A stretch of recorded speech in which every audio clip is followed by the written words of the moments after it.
যারা কিনা কথায় কথায় বলেন মেয়েরা হচ্ছে বাবার বাড়ির রাজকন্যা আর শ্বশুর বাড়িতে দাসী, এটা কোন কথার উপরে ভিত্তি করে আপনারা বলেন সেটা আমি জানি না।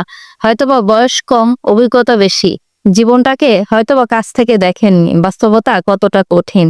আপনার যদি খুব বেশি না, আপনার যদি খুব অল্প বয়সে বিয়ে না হয়, আপনার বয়স যদি 30 পার হয়ে যায়, আপনি বাবার বাড়িতে থাকেন, তখন দেখবেন সেই জন্মদাতা মা আপনাকে কত কঠিন ভাষায় আপনাকে কথা শোনাবে।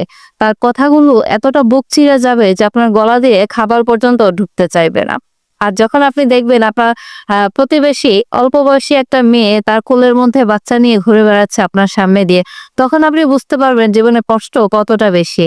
যখন দেখবেন আপনার মা, আপনার বাবা কথায় কথায় আপনাকে খোঁটা দিচ্ছে, আপনার বয়স 30 পার হয়ে গেছে, আপনাকে কে বিয়ে করবে, আপনাকে বিয়ে করার জন্য কোনো ছেলে নেই দুনিয়াতে, মানে এই কথাগুলো কতটা কষ্ট আপনাকে দিবে, তখন আপনি বুঝতে পারবেন আপনি বাবা বাড়ির রাজকন্যা না কি।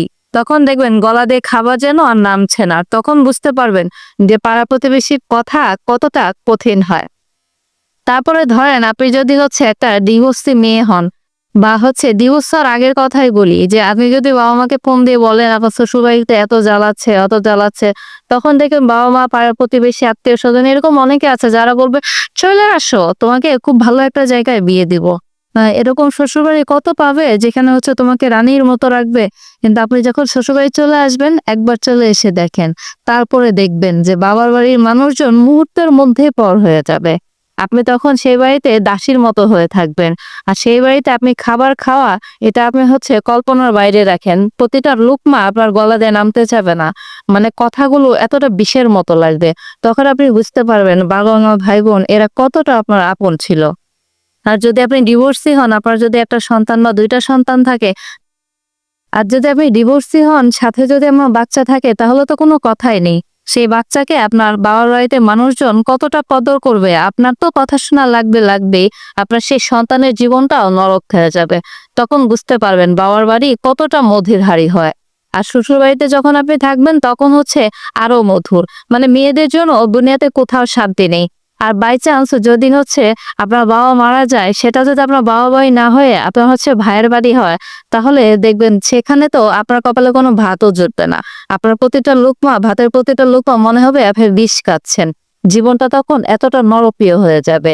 তো এই যে যারা বলে যে মেয়েদের জন্য বাবা বাড়ি হচ্ছে রাজকন্যা হয়ে থাকে আর শ্বশুরবাড়ি দাসী হয়ে থাকে, তারা এই কথাগুলো কিভাবে বলে তারাই ভালো জানে।